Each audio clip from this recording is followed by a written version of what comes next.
The Pistons are 0-2, man. 3.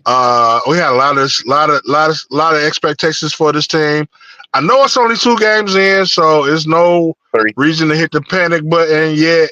But Marcus, what's going on with the Pistons, man? Pistons are 0-3. Oh, 0-3. Yeah. Oh yeah, they played Boston. They played Yeah. Boston, but that was an expected loss. That was an expected loss, and more unexpected was how they played against Boston. They played phenomenal defense. They were in it until the very end. Um, if you go back to opening night, you asked me what I thought was going to happen.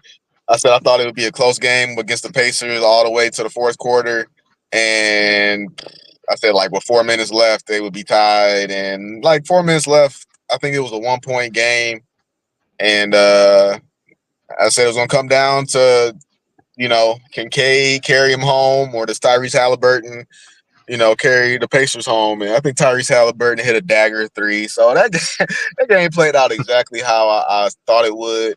So I was okay with that loss. After that loss, I said, you know what? If we would have played any team to open this season outside of the Celtics, we probably would have won that game. Outside of the Celtics, outside of the Pacers, and you might be able to say Cleveland in there because they played Cleveland in the next game.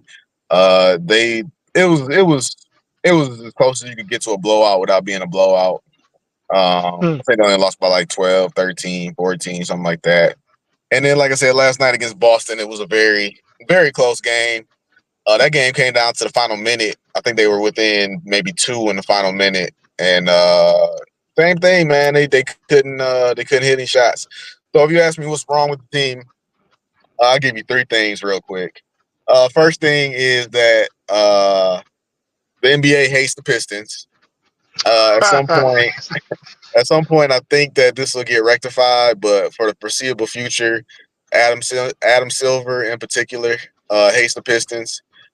They opened the season up against arguably four top uh, the 4 top teams in the East.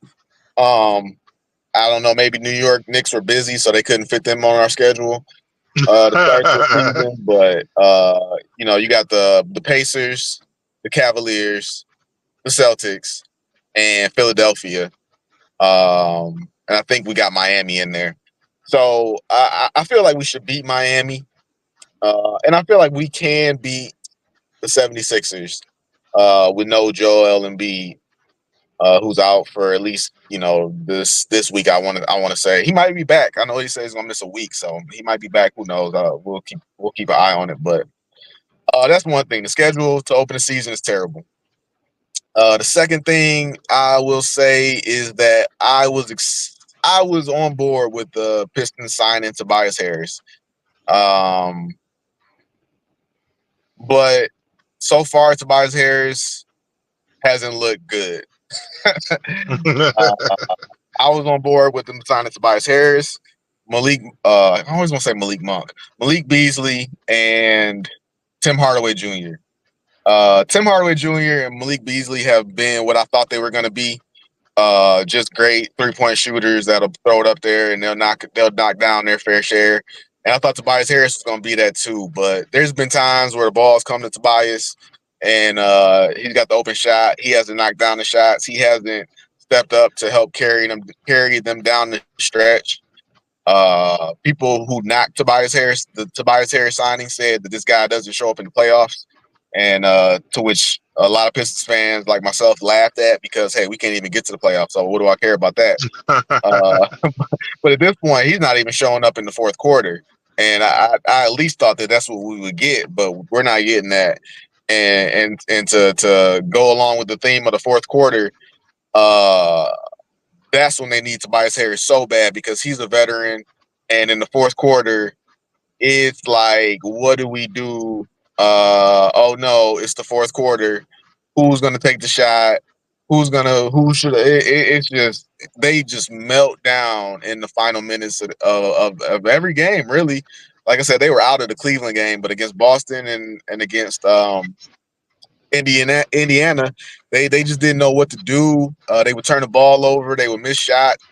They were choking. They choke in the fourth quarter at the end of the game, and they got to figure out what they're gonna do about that. Like I said, Tobias was supposed to be the stabilizing force that brought them cohesiveness in that fourth quarter, and he just hasn't been. So they got to figure that out. They played. I can't stress enough how great their defense was against Boston. Uh, Isaiah Stewart, who I'm not a huge fan of, he was great. He was a stabilizing force on defense. And Jalen Duren, who everybody loves. Everybody loves Jalen Duren, but in this new regime, he's trying to find his footing. People are calling out his defense, and he kind of looks lost out there. Like he doesn't know where he's supposed to be on the court at certain times. And the last thing I'll give you, why the Pistons have started 0-3, and what they really need to figure out is the same old story, man. The same old story. Your boy number 2, Cade Cunningham. Cade has been playing great offensively. Uh, he is a bucket. He could get a bucket. Um, he's a very good offense. He's got a very good offensive scoring game, but he's the point guard, and this guy cannot stop turning the ball over. and I brought it to my fantasy basketball chat. I told all the guys, like, man, I just don't know what to do with Cade Cunningham because the other night he goes out there and he gives you 33 points. But then the Pistons had 22 turnovers in that game, and Cade Cunningham had 9 of them. So, your best player cannot account for nearly half of your team's turnovers.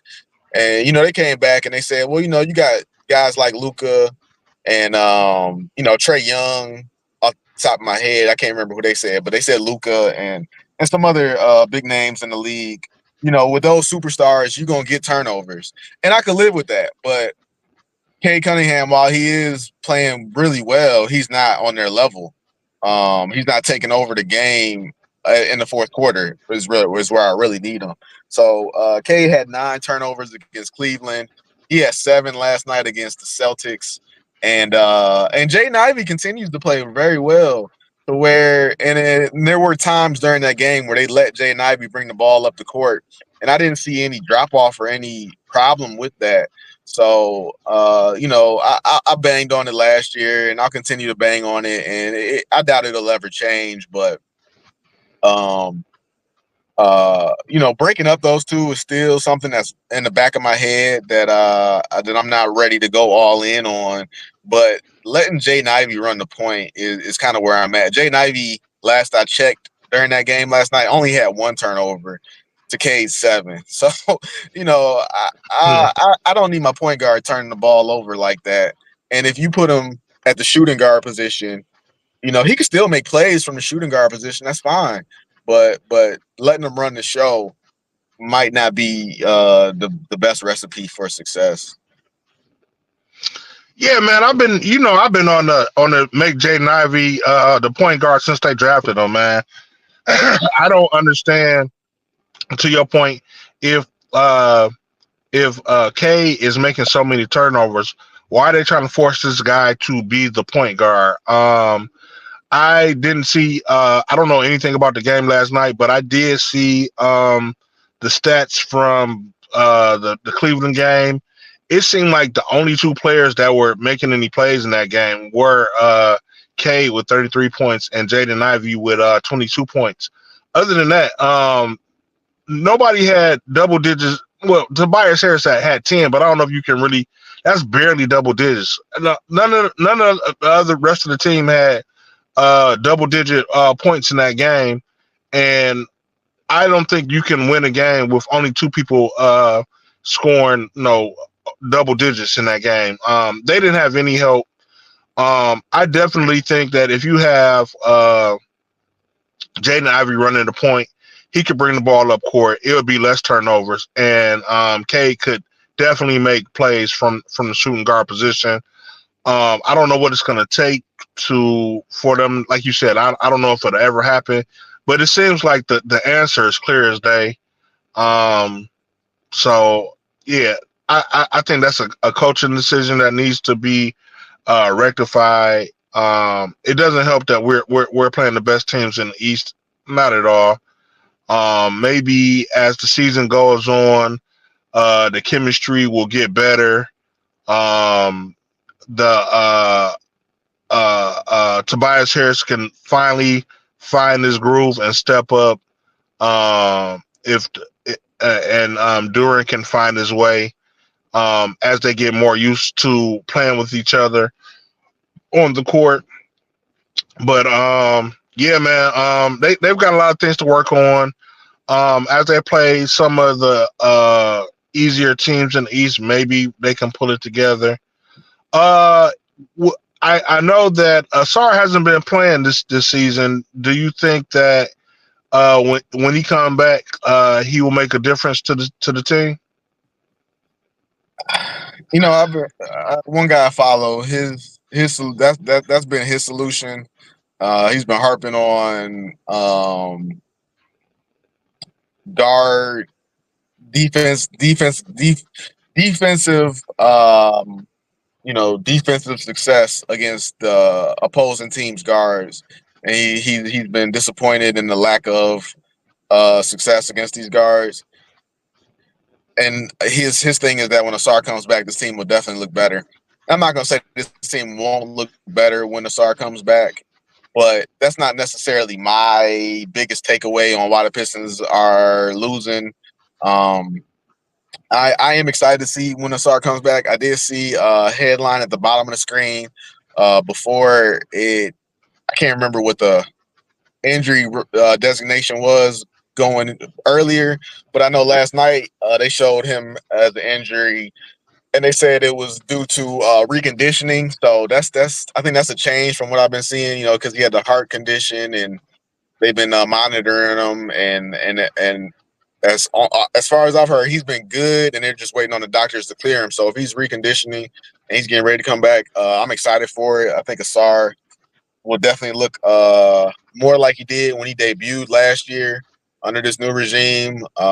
He's a do-it-all player, and honestly, going into the season, if I was thinking of the Pistons making a trade, I was like, they need a gritty, to stay with the mantra of Detroit right now. They just need a gritty wing who's gonna lock people down, loose balls, do it all type of player, and that is Lasar Thompson. I kind of counted him out in my head. I did, or not even counted him out. I just didn't think of him in my head, but that is the type of player he is. So I'm excited to see when he comes back, but. At the end of the day, man, it does not address what I think their biggest need is right now, and that's shooting at the end of games. Ron Holland, he didn't play at all last night, if I'm not mistaken.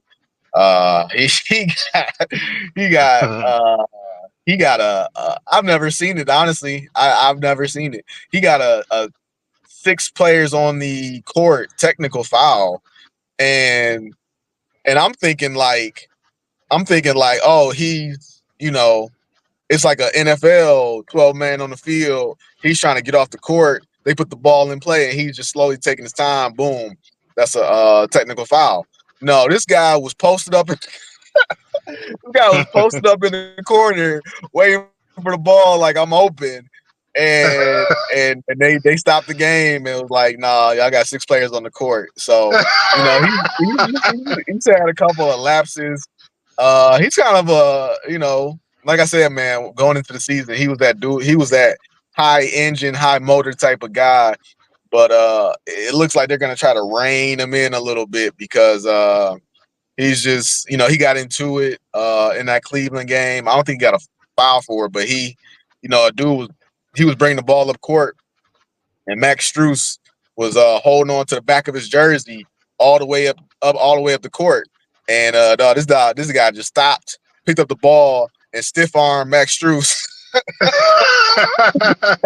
So that started a little scuffle and everything, and he didn't get a technical for that, but technicals were given to Malik Beasley and Max Strus. But yeah, I think they're gonna try to rein in Ron Holland, so he might be you might see him in a couple games, but I think he's gonna take a couple games off. But yeah, man, they need shooting and people that are gonna be able to close out the games. Yeah, man. Well, like you said, it's only the beginning of the season. We 3 games in. Our schedule hopefully won't be as tough as it is to what we had to start. So we'll see where they go from here. All we can do is wait and see what the next few games has to bring as the chemistry gets better, and as certain guys start to come back into the fold, and hopefully the veterans can be the veterans that we expect them to be and pick it up. But man, that's all I got for this week, man. We can go into this weekend, see what our picks are later on today and tomorrow, and then we'll meet you guys back here probably Tuesday and discuss all our picks and go over our recap for the weekend. But I mean, that's all I got for today. Unless you got anything else, Marcus. Peace. That's all I got. Detroit.